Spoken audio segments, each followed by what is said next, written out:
Baik, jumpa lagi dengan Wiwit di GP Talk Show. Malam ini kita akan sedikit membahas yang berbeda dari biasanya, karena biasanya kita membahas tentang tamu, tentang kuliner, tentang wedding, tentang video. Hari ini kita spesial eh, mau bahas sebuah barang yang menurut beberapa orang menimbulkan kenikmatan. Apa itu barangnya? Ya, di tangan saya ini ada sebuah barang ya, yang ketika barang ini dipakai menimbulkan sebuah sensasi atau kenikmatan. Barang ini ada di Joglo, Pulau Watu, terutama di resto, dan ini dibanding dengan kopi. Apa barang ini?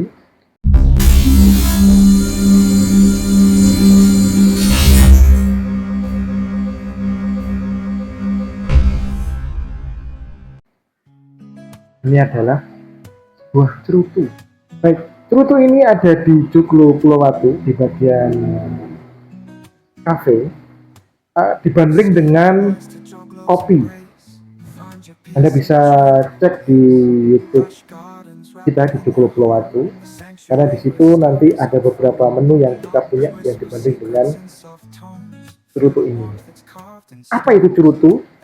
Kita tahu cerutu berhubungan dengan tembakau, tapi banyak dari kita yang belum tahu apa cerutu, khususnya kaum Gen Z yang kemarin beberapa nanya ke kita, apa sih Kak, cerutu ini apa, dibuat dari apa. Bahkan ada yang melihat luar cerutu ini dipikir kertas seperti rokok. Ketika saya menyebut rokok, apa sih bedanya rokok dengan cerutu? Malam ini hadir bersama GP Talk Show seseorang yang di samping saya ini yang berkutat di bidang percerutuan di saya. Bagaimana dan siapa beliau serta dari mana beliau, kita akan coba mengulik dunia cerutu dari dia. Selamat malam Mas. Selamat malam. Iya. Sebelum kita ngobrol lebih jauh, saya pengen tahu dulu nih, mungkin Mas bisa mengenalkan diri ke pemirsa Joglo Pulau Watu YouTube channel. Oke. Ya, nama saya Firya Chandra. Sementara ini sekitar 5 tahunan bergelut di dunia tembakau, khususnya cerutu. Masih belajar dan terus belajar, nggak ada habisnya ini karena tembakau terlalu banyak. Gitu. Jenisnya ya Mas? Jenisnya terlalu banyak. Ya. Dari mana Mas? Dari Temanggung. Oh, dari Temanggung. Dari Temanggung. Beliau dari Temanggung, jauh-jauh di sini, malam-malam hujan-hujan datang untuk menjenguk produk yang ada di Joglo Pulau Watu. Baik Mas. Begini, ada beberapa hal ya yang mungkin terutama saya pribadi mau saya tanyakan. Pertama, cerutu itu bedanya dengan rokok apa? Ya. Terus yang kedua, kaum Gen Z ini kan juga ada beberapa yang kurang paham tentang cerutu. Luarnya itu dari kertas atau dari tembakau atau dan lain-lain. Nah, mungkin bisa dijelaskan prosesnya. Ya. Gitu. Pada dasarnya cerutu atau dikenal dengan kata cigar ya. Iya. Sedangkan untuk rokok itu biasanya dikenal seperti cigaret. Jadi perbedaannya di mana sih? Satu di ukuran, yang kedua di jenis tembakonya. Jadi tembakau cerutu itu kebanyakan menggunakan jenis tembakau barley. Sedangkan untuk rokok itu biasanya oriental ataupun Virginia. Sebentar, tembakau barley sama Oriental. Barley Oriental tuh apanya itu? Jadi tembakau itu sebenarnya kalau mau bercerita jadi panjang nih, karena Ya. tembakau sendiri total sampai saat ini di seluruh dunia itu sekitar 7.600-an 7.600. jenis tembakau. Jadi begitu banyaknya, makanya dulu sering ada teman tanya, Om, tembakau yang paling bagus itu tembakau mana? Nggak ada yang paling bagus, karena 7.600 itu mau paling baguskan di skala apa? Dibandingkan, Iya. Iya. Kita tidak punya komparasinya, tidak punya kelasnya gitu. Jadi kalau untuk rokok ada sendiri, untuk cerutu ada sendiri, untuk rokok putih SPM ada sendiri, rokok kretek ada sendiri, kembak menyan ada sendiri, nanti jenis tembakonya tidak dibakar. Penggunaannya ada istilahnya snuff, ada istilahnya snas, ada chewing tobacco, tembakau yang dikunyah banyak, ada 21 macam penggunaan tembakau itu. Jadi tembakau itu tidak hanya rokok ya berarti ya? Tidak hanya rokok dan cerutu, tidak hanya itu baru salah dua dari 21 macam penggunaan tembakau. Nah, tetapi kalau untuk cerutu sendiri yang kita gunakan adalah jenis tembakau baru, gitu, dari genusnya Nicotiana tabacum.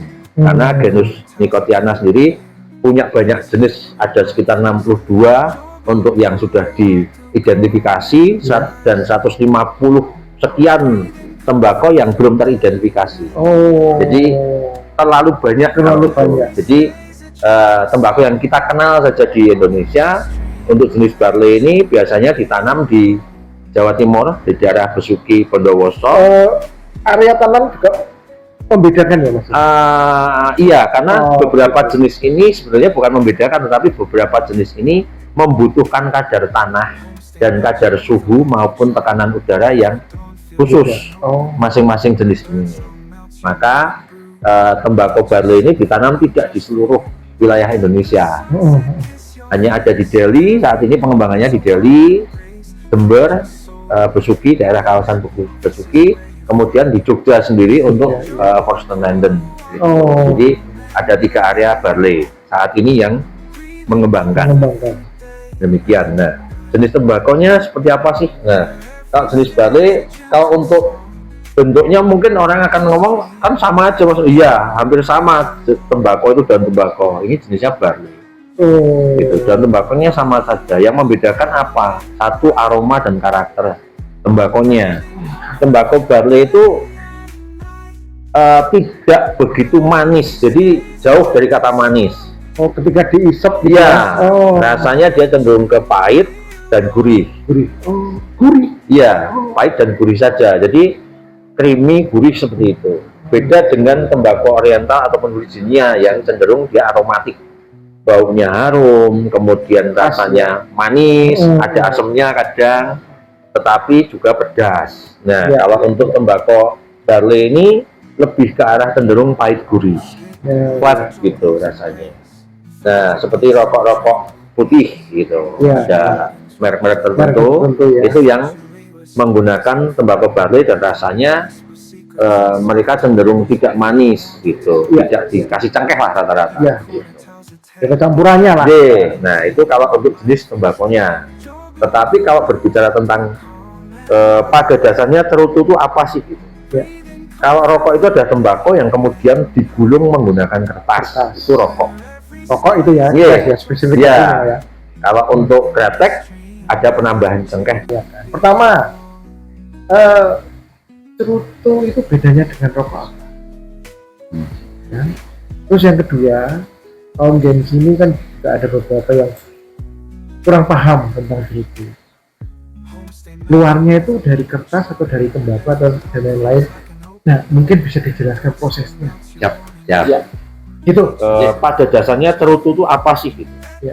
Kalau rokok itu ada tembakau yang kemudian digulung menggunakan kertas. Itu rokok. Rokok itu ya, spesifikasinya ya. Kalau untuk kretek ada penambahan cengkeh di situ, berarti masuknya kretek. Tetapi kalau cerutu itu adalah satu komposisi tembakau, satu bentuk yang dia berdasar 3 hal, yaitu filler atau isiannya, kemudian binder atau tembakau pengikat untuk menggulung pertama, dan yang terakhir namanya wrapper atau untuk menyamak bagian luarnya. Nah, jadi ketika kulitnya. Nah.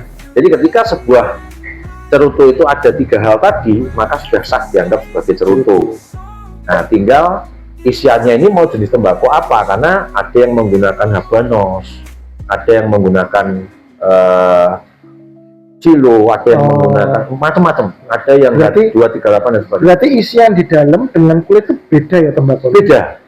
Beda untuk dia dapat tes yang diharapkan gitu, karena ada yang pahit sekali tetapi pahitnya seperti kopi yang baru saja di roasting. Oh gitu. Iya, ada yang pahitnya seperti coklat yang baru saja di roasting. Oh, ada seperti itu. Iya, ada yang pahit tetapi dia pahitnya seperti herbal kayak pahit jamu gitu. Terus aftertaste-nya gitu, ada yang pahit aromanya kayak coklat, pahit aromanya kayak kopi, pahit aromanya kayak kayu, pahit aromanya seperti tanah yang barusan kena hujan, macam-macam. Jadi karakter-karakter itu yang kemudian dikejar di mixing atau blending tembakonya itu. Jadi kita harus pakai tembakau barley jenisnya A untuk supaya aromanya dapat ini, ditambah dari jenis B supaya nanti keluar aroma. Oh begitu. Jadi ada campuran-campuran khusus yang membuat satu tembakau itu akan berbeda dengan cerutu yang satu berbeda dengan produk yang lain. Ya, begitu. Kalau tembakonya sama semua se-Indonesia, nanti dari Sabang sampai Merauke cerutu sama juga. Gitu. Dan itu yang membuat kekasan sendiri, dan juga kalau masalah itu bisa nanti ada beda harga nggak, Mas? Ada, jelas beda, karena jenis tembakau juga harganya berbeda-beda. Oh begitu. Gitu. Belum nanti kalau kualitasnya dari jenis yang sama dengan kualitas A, B, C, D itu udah beda. Saya mikirnya cerutu yang gede sama cerutu yang kecil-kecil itu wah berarti mahalnya gede. Belum tentu. Belum tentu. Bisa jadi kecil mahal. Karena isiannya tembakau yang tidak banyak orang punya, yang pengembangan atau penanamannya cuma sedikit. Kemudian yang kedua, usia tembakonya sudah tua. Iya, jadi ada tembakau yang disimpan sampai 15 tahun, ada yang 20 tahun, ada yang 30 tahun gitu. Ada yang menggunakan tembakau yang baru 3 sampai 5 tahun juga ada. Nah, itu yang mahal. Berarti pemirsa, kita bisa gambarkan bahwa tembakau itu memang cerutu itu memang khusus para penikmat ya, yang tahu detailnya, yang tahu rasanya gitu. Apakah setiap orang ketika misalnya saya tidak begitu paham cerutu, saya rasain ini, oh ini berarti kelasnya ya. Oke. Jadi kalau untuk cerutu, karena di Puluwatu ini punya kopi yang cukup bagus nih. Iya. Jadi saya membandingkannya dengan kopi. Iya. Jadi kalau menikmati cerutu itu seperti kita datang ke kafe, kemudian pesan kopi yang seharusnya memang tanpa gula kan? Iya. Benar. Bagi orang umum yang dia itu mencari pemuas dahaga, kopi tanpa gula itu nggak masuk, karena tidak selera ya Mas. Iya, istilahnya tidak apa ya, tidak mudah dikonsumsi. Iya. Karena kita tuh rata-rata orang peminum manis gitu. Iya. Nah, ketika disuruh minum kopi tanpa gula, itu mereka pasti akan ngomong kok minumannya nggak manis gitu. Tetapi bagi mereka yang tahu kopi dan memang interest tentang kopi, justru kopi tanpa gula itu yang membuat mereka bisa membedakan kopi satu dan lainnya. Gitu. Kopi tanpa gula pasti pahit. Pasti dimanapun kopi tanpa gula itu pahit. Tetapi setelah pahit itu dia ada rasa tambahan ini loh. Iya, kopi dari dari Gayo ini manis, ada pahitnya, tetapi ada asamnya, ada kayak gininya. Oh, kopi dari Toraja ada kayak gini. Oh, kopi. Nah, ketika ditambahkan gula agak kesulitan sebenarnya kita itu mencicipi. Nah, ibaratnya rokok itu adalah kopi manis, sedangkan cerutu ini kopi pahit. Gitu. Jadi sulit untuk kita membicarakan bahwa kelasnya bagusan rokok atau cigar, nggak bisa juga kalau dibilang seperti itu, karena itu masing-masing kembali ke fungsionalnya. Tetapi membedakan cerutu ini mahal, bagus, kelas atau tidak, yang jelas satu, biasanya adalah tembakonya usianya berapa. Itu yang penentu pertama. Gitu. Kenapa? Karena menyimpan tembakau itu tidak mudah. Untuk bisa membuat tembakau kita bertahan sekian tahun atau sekian puluh tahun, itu perlu penanganan khusus. Kalau tidak ditangani dengan baik, satu, berjamur. Kedua, mungkin diserang sama hama. Ada itu yang diserang. Oh iya, itu tobacco beetle itu, wah, kalau sudah menyerang dahsyat sekali itu. Mau puluhan ton juga ludes. Gitu. Jadi tidak mudah menyimpan tembakau utuh selama sekian puluh tahun.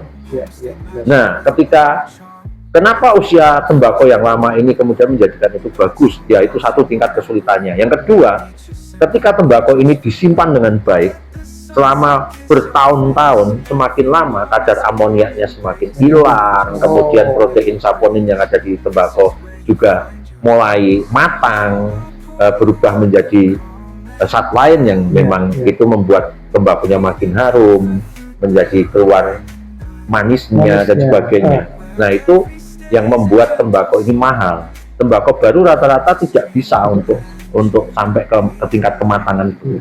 Rasanya jadi ya. Iya, betul. Gitu. Jadi kalau saya ini ya, tadi membandingkan dengan kopi. Ini berarti kita asumsikan semacam kopi ya, yang kemudian ketika ditambah gula sudah berbeda esensinya ya. Ya. Nikmatnya itu sudah berbeda. Itu juga terjadi di cerutu ya. Iya, betul. Dan saya lihat ini ada beberapa lembar ini. Apakah itu sama atau beda itu? Kebetulan ini saya membawa 4 macam jenis tembakau. Jadi 4 macam. Pemirsa, Mas siapa tadi Mas Wirya. Mas Wirya membawa 4 macam tembakau ini yang dibawa di Joglo Purwokerto malam ini. Bedanya apa itu, Mas? Oke, ini jenis Naos. Jenis Naos. Jadi barley Jember. Jenis Naos. Jadi dia, kalau yang ini kebetulan tanaman rakyat, bukan tanaman PTPN, bukan tanaman pemerintah. Jadi bukan daun supernya juga ya. Jadi ini kelas nomor sekian. Bisa dilihat ya. Kalau dari sentuhan itu beda ya. Iya, kalau untuk daun yang super halus, lebih lebar, bisa 60 sampai 70 begitu panjangnya. Kemudian dia lebih lebar, warna daunnya lebih merata, teksturnya lebih halus. Itu. Nah, ini tembakau rakyat. Jadi tidak begitu mulus, tetapi ini jelas bisa digunakan. Ini nanti fungsinya untuk isian juga, filler, untuk binder juga, untuk wrapper juga bisa. Tuh, ini dari Jember, sedangkan ini tembakau dari Lumajang, jenis yang berbeda. TBN ini tembakau bawah naungan, jadi ditanamnya di atasnya dikasih jaring. Teksturnya lebih halus, daunnya lebih tipis. Dia nggak kalau ini Jawanya nggak jeprak gitu ya, Mas ya. Memang kayak gitu bentuknya. Enggak, ini sudah lemes gitu ya. Enggak, sudah saya ambil separuh, lebih lemes, lebih kain. Iya ya. Jadi dia mau dilipat-lipat juga nggak sobek. Jadi dia teksturnya lebih halus. Ini biasanya untuk isian atau untuk isian bisa, untuk wrap juga bisa, tergantung kebutuhan juga. Ya. Kalau di tempat saya nanti ini yang akan kita praktekkan ini nanti untuk isian. Karena ini rasanya cenderung seperti rokok putih, soft, tapi ini punya karakter yang cukup lumayan unik. Karena mungkin panjenengan juga belum pernah mencium baunya. Nah, ini baunya ada kayak tes coklat, kakao gitu. Iya pemirsa, baunya sedikit berbau ya kakao, berbau coklat gitu.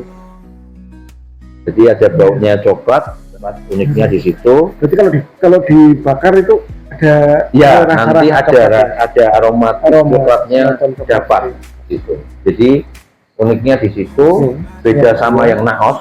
Naos ini baunya lebih tajam.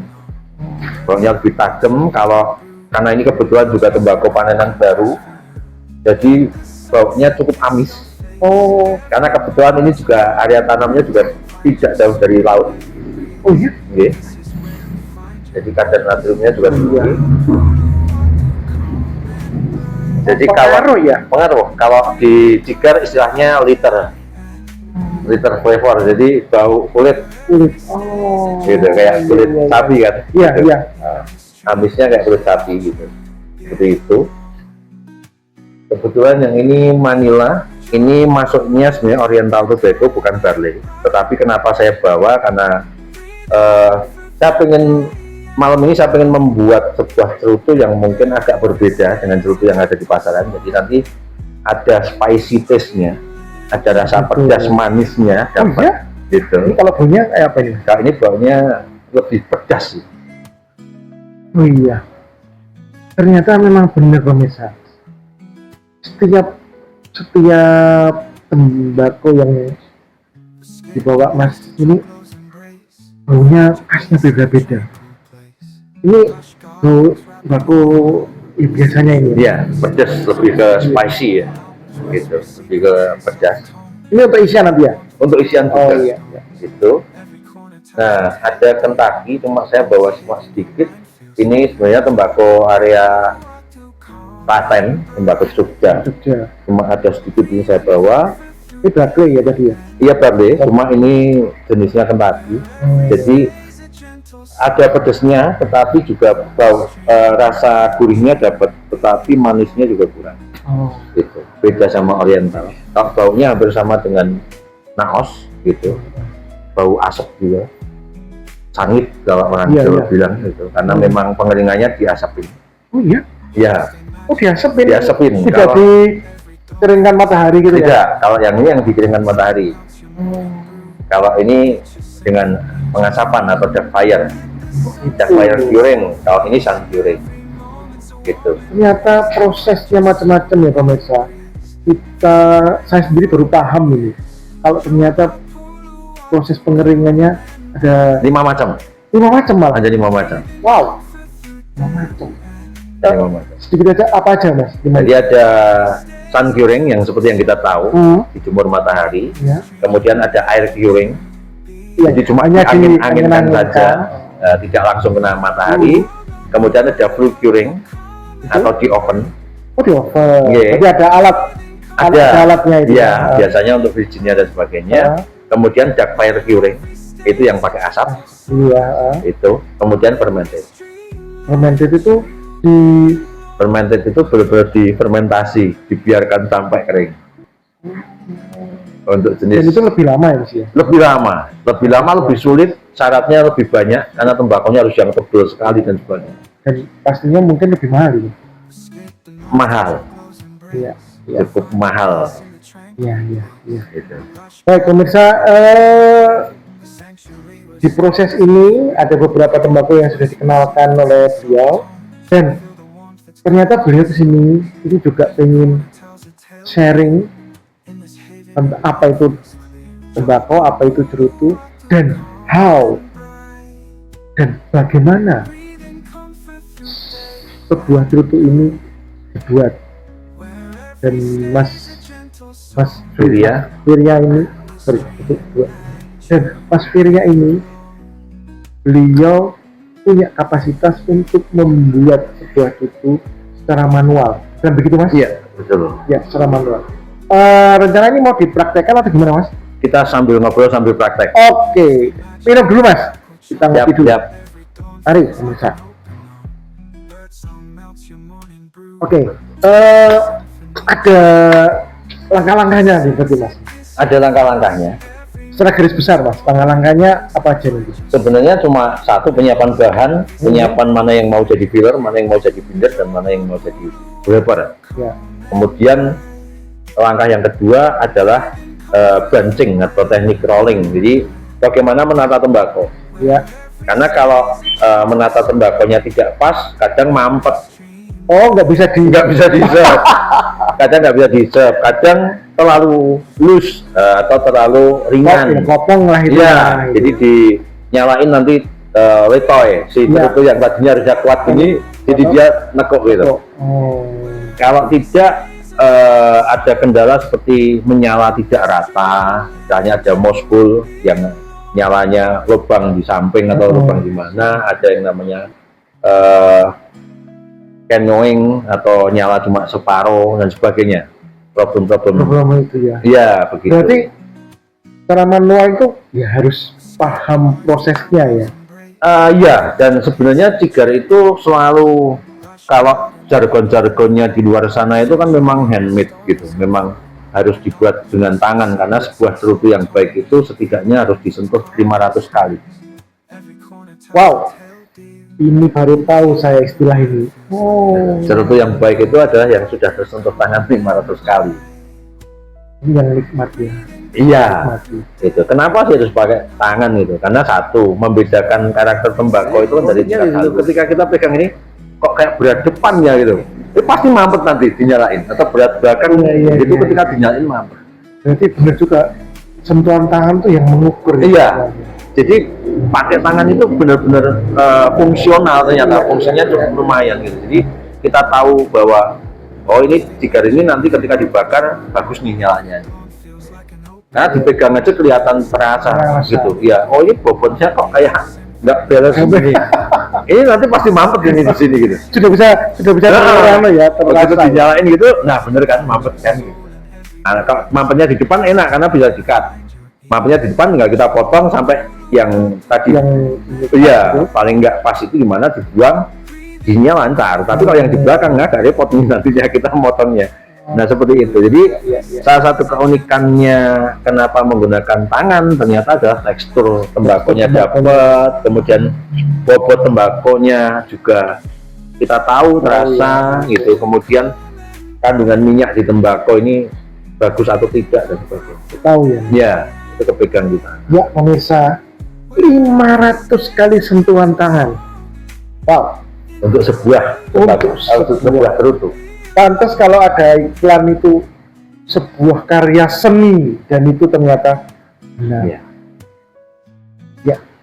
Baik, selanjutnya Anda bisa pastikan untuk melihat bagaimana prosesnya tahap demi tahap. Jangan lepas dari layar YouTube Anda.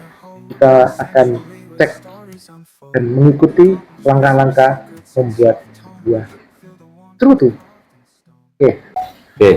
Oke, sebelumnya disclaimer dulu buat teman-teman yang akan kita lakukan karena ketersediaan tempat. Jadi seharusnya ada satu meja sendiri khusus yang memang higienis, bukan lantai ya. Tetapi ini hanya untuk menunjukkan prosesnya sebenarnya seperti apa sih. Nextnya kita mungkin akan preparing yang lebih bagus ya. Nah itu, di tahapan membuat cerutu ini sebenarnya tidak sulit ketika sudah tahu, karena kita cuma patokannya menyiapkan isian, kemudian bagaimana menggulung pertama, kemudian nanti terakhir ada press. Intinya seperti itu. Nah untuk kali ini kebetulan saya ingin membuat cerutu dengan karakter yang soft, halus, tidak terlalu pahit, lebih ke arah gurih, ada sedikit manis dan ada sedikit asamnya, tetapi bukan yang asam terasa asam itu bukan, tapi smell like sour gitu ada. Jadi itu yang mau kita buat. Maka saya menggunakan yang pertama TBN Lumajang ini. Kalau teman-teman kadang bilangnya ini Havana, tapi ya kita sebut sebagai TBN.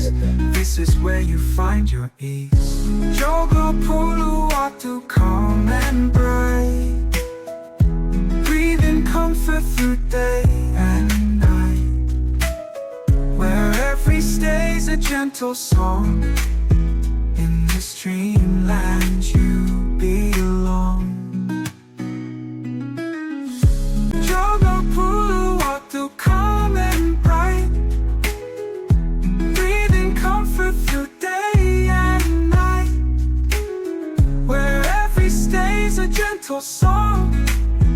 In this dreamland you belong.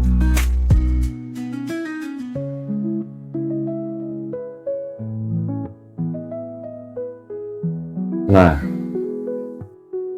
secara konseptual sebenarnya ini sudah proses yang selesai, hanya saja akan lebih rapi ketika memang rollingan tadi dibiarkan setidaknya 6 jam, jadi bentuknya sudah tetap, baru kemudian dilakukan proses breaking seperti itu. Tetapi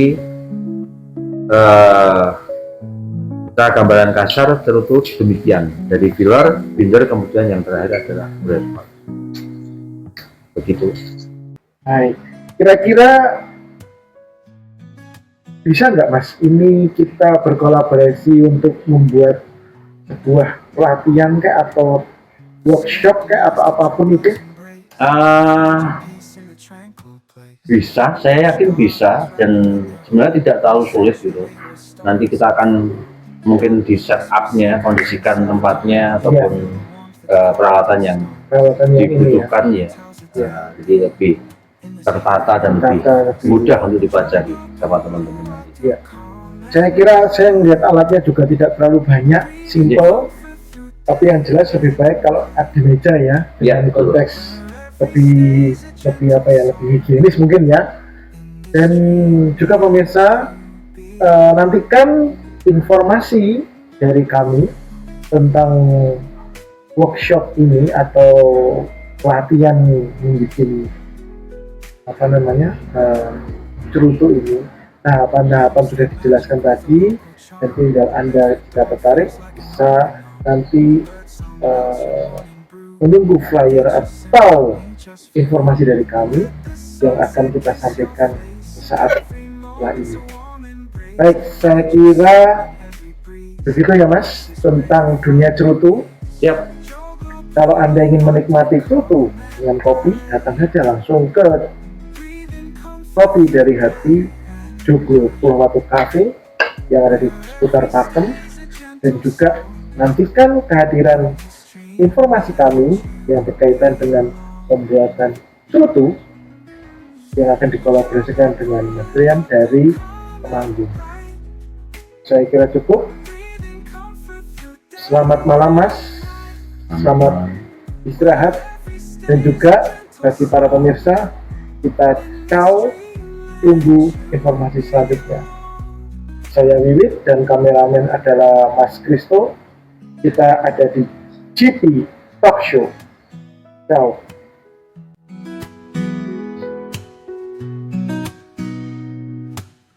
Escape the noise to Joglo's embrace. Find your place.